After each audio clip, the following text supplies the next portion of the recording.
Om Shanti. 12th of January 2019. Today is Saturday.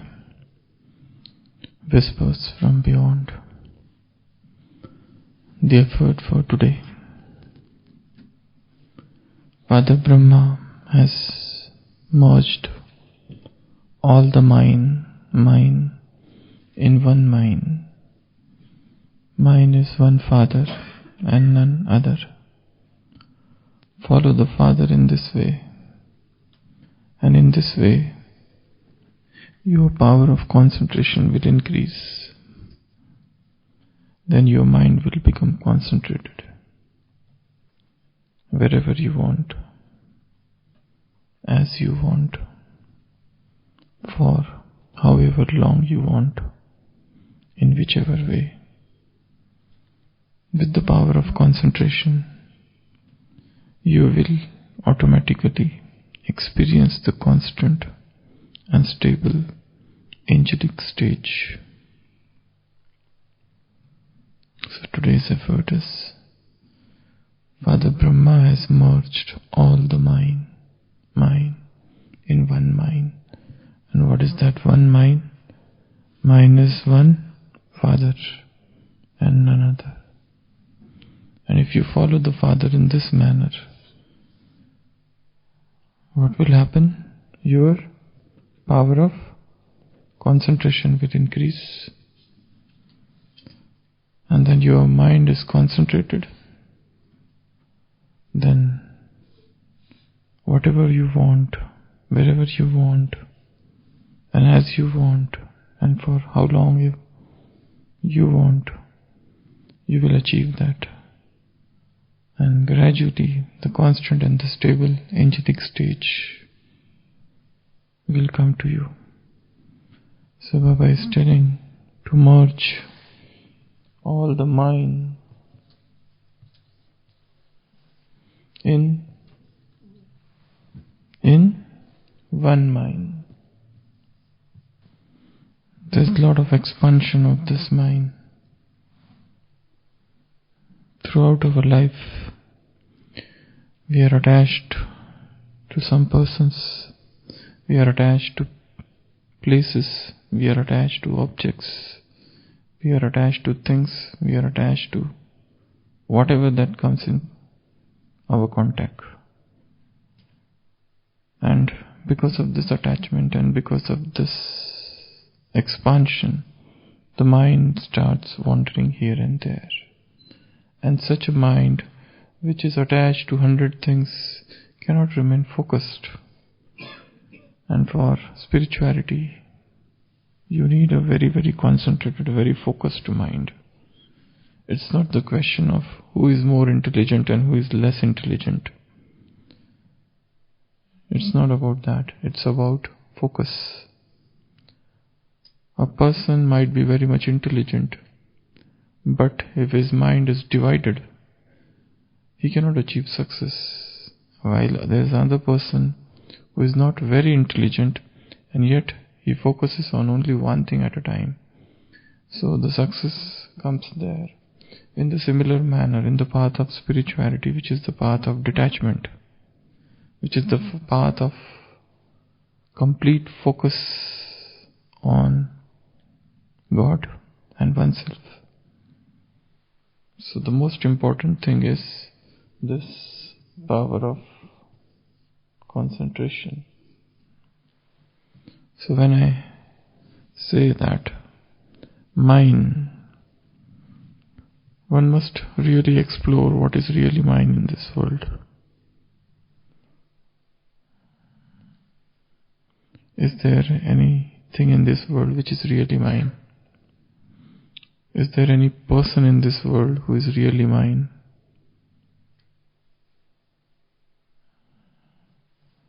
This is a thing of great contemplation. Who is mine in this whole world? The people whom I call my own, are they my own? The things which I think are mine, are they really mine? Or it is just a deception, it is just an illusion, that I feel that this person is mine, and this thing is mine, and this place is mine, and this money is mine. This is a long-standing illusion that we are having, that things are mine, when in fact nothing is mine. This is a very beautiful statement. In one's greatest hour of need, one stands alone. In one's greatest hour of need, one stands alone. If there is a friend and who has always supported you, but then when you need him the most, he is not available. There's some person who is always with you, but you need him the most at particular time. That time he says, I can't help you.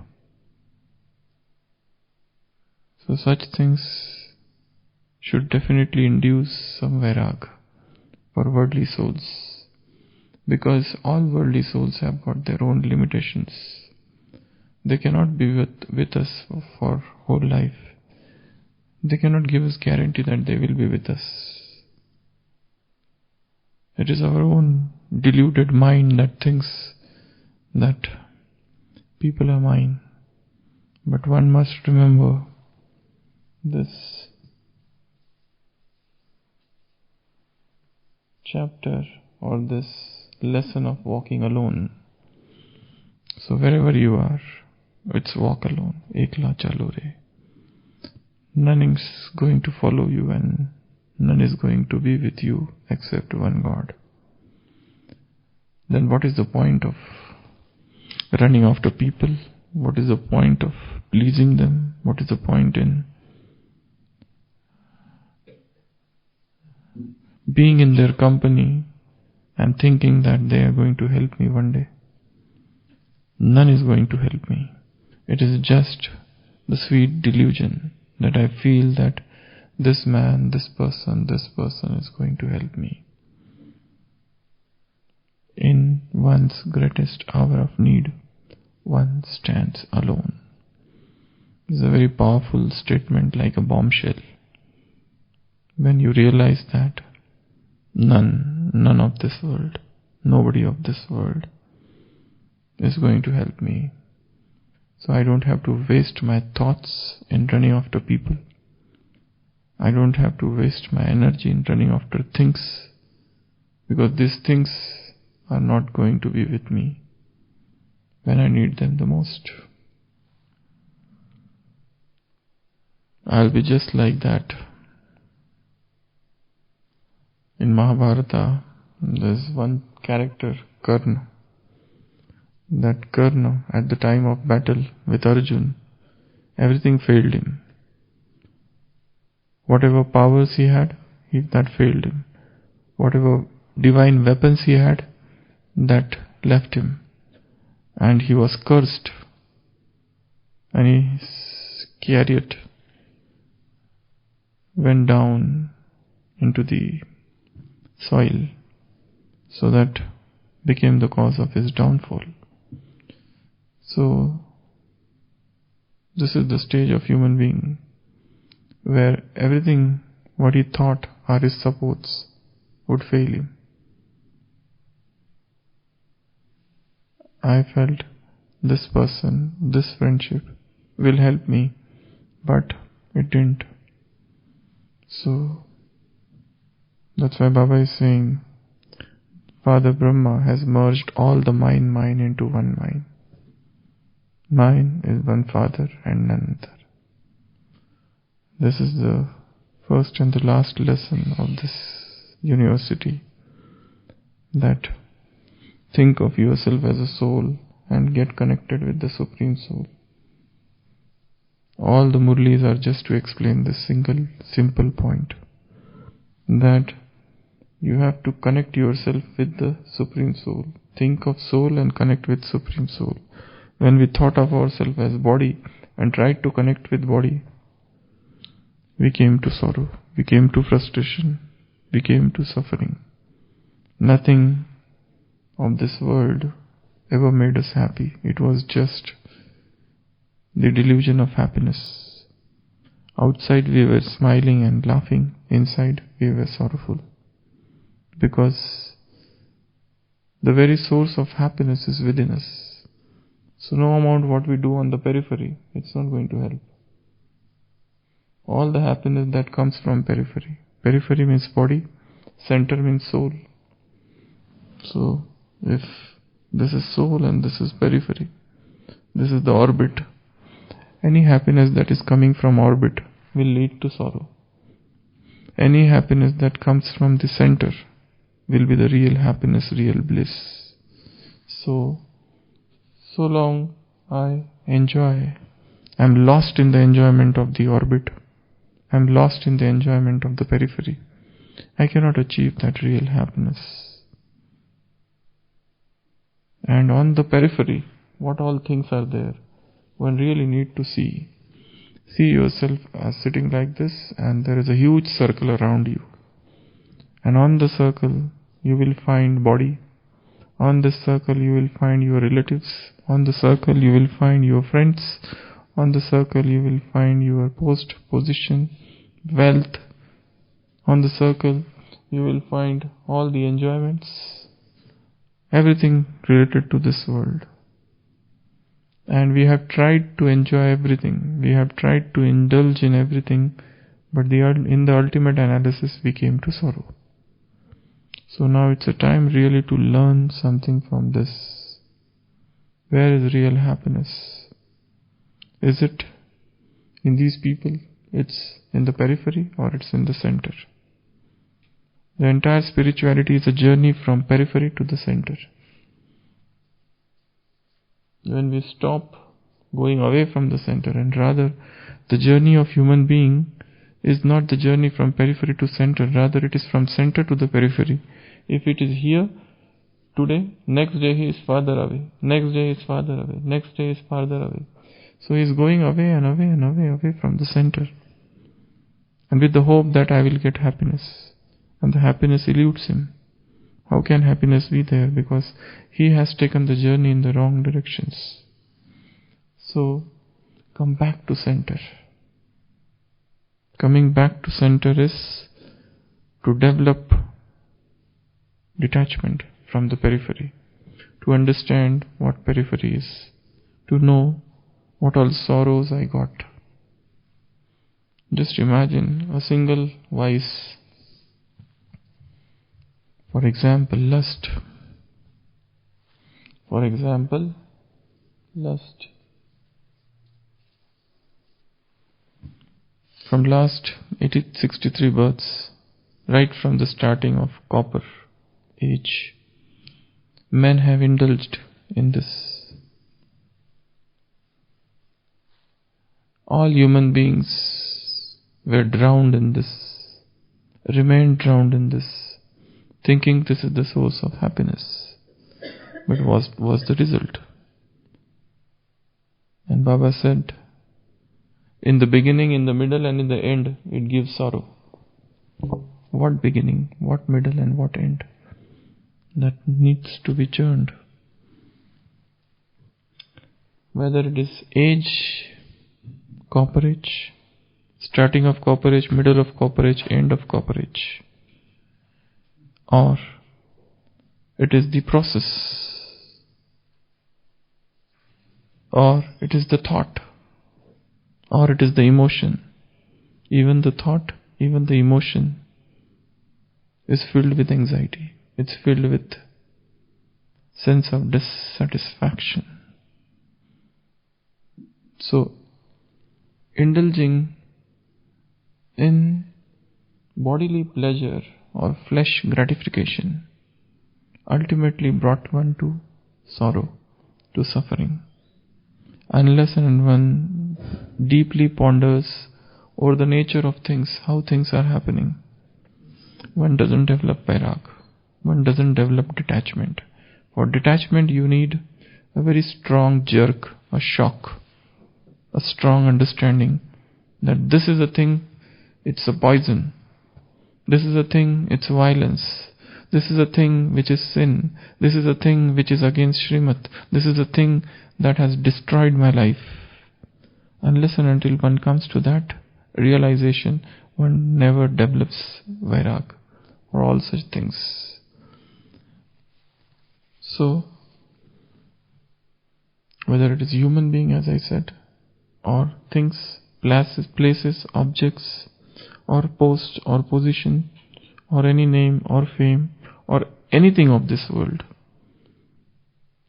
when one realizes that nothing is mine, and I cannot continue calling them mine. It's like a trap. Jagdish Bhai had mentioned in his life story that before meeting God, he used to feel as if he is in the rat trap. He used to feel as if he is in the rat trap and would cry and would plead, beseech, "O God, save me from this rat trap of the world."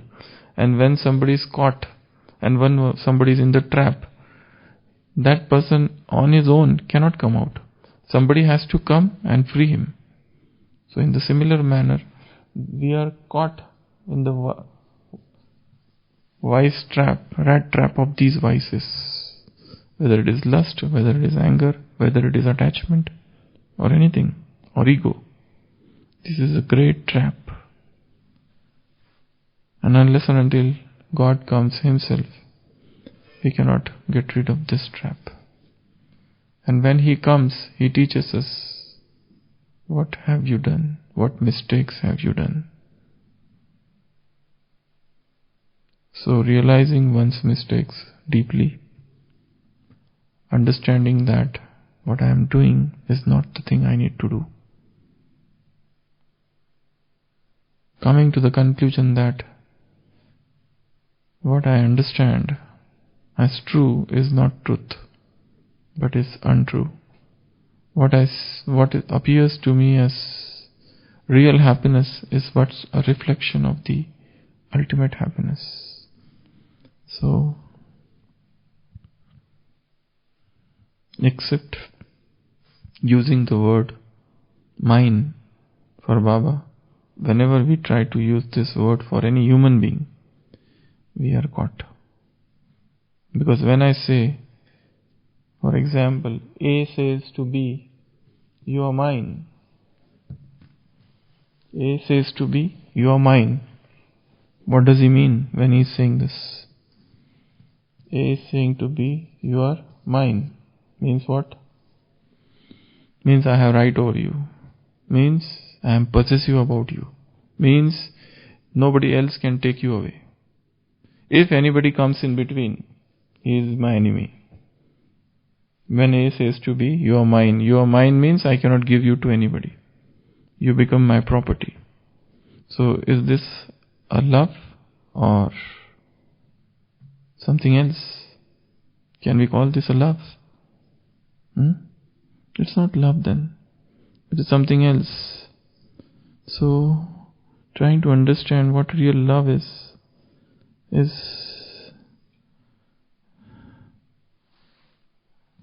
if you draw a triangle,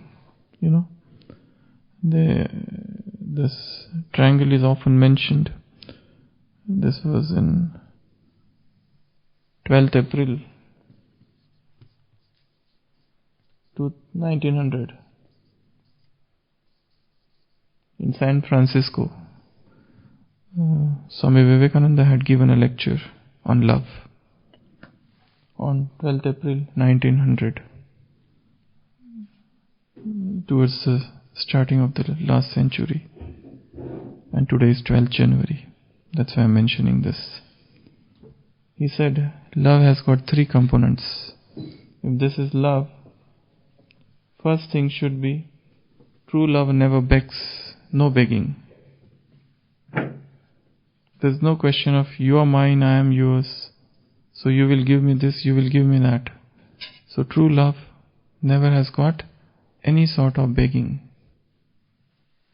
The moment begging comes, that is no love at all. The moment I feel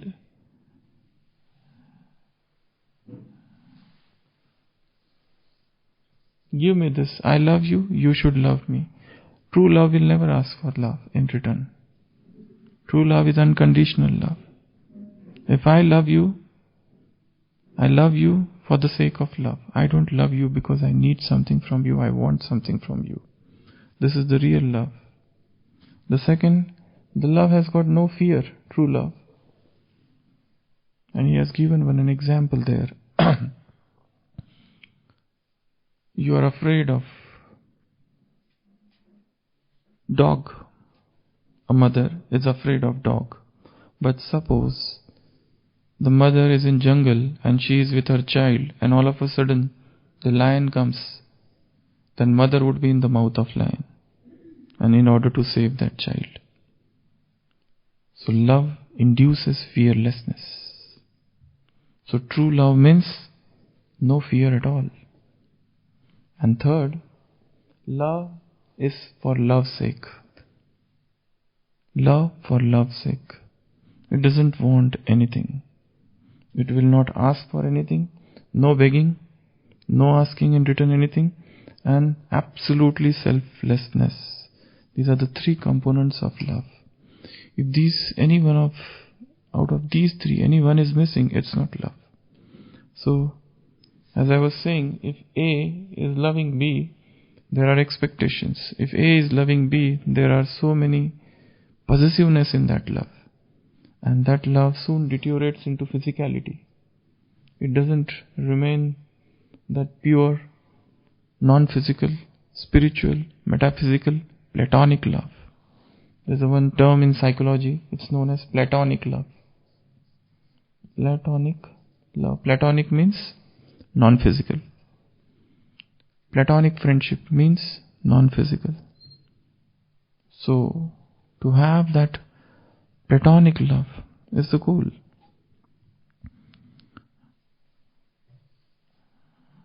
Love doesn't have any goal. Love itself is the means and love itself is the goal. Love is the journey. Love is not the end. So that is the real love.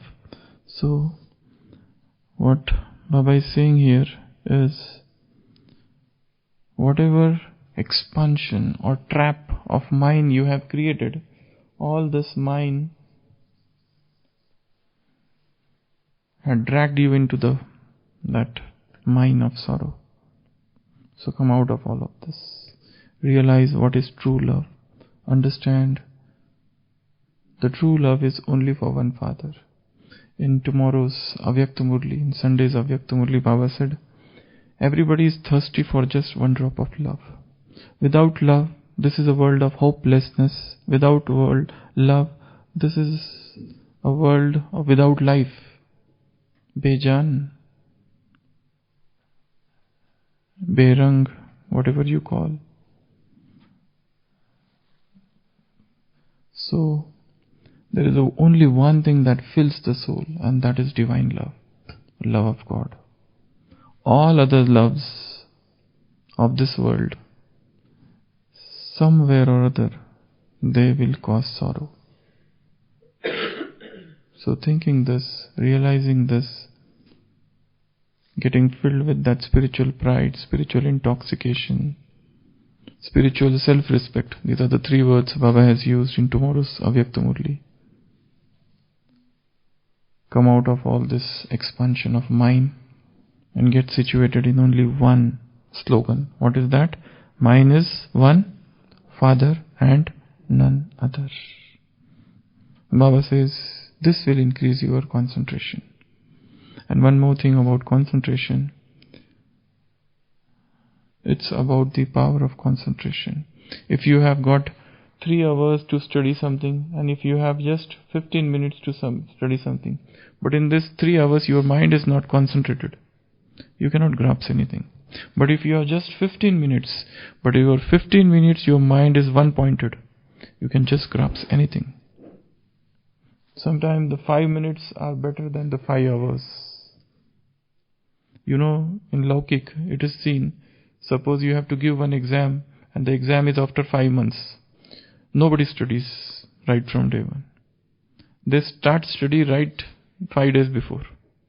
And they cover their entire syllabus in that 5 days. Because they are focused only in those 5 days. Nobody studies for 5 months. So always remember that time is very less. And always even remember that I am not going to survive for a very long time. I am here for a very short time. Just short time. Maybe 6 months. I have to finish all my work. Life's work. Not more than that. Just I have 6 months. Don't think I have unlimited time. This will induce laziness. Think that I have only 6 months to survive. If you happen to survive after 6 months, probably you have been given 6 months extension. So, just 6 months, not more than that. Finish all your works. Clear all the accounts. Get rid of all the nonsensical bondages. Get rid of all the toxic relationships. Get rid of all the sensual attachments. Get rid of all those things that disturb you. Come out of everything. And just walking fast. Because time is very less. Forget the time of destruction. Time of your life is very less. So, just 6 months. Not more than that. In 6 months, so many things have to be done.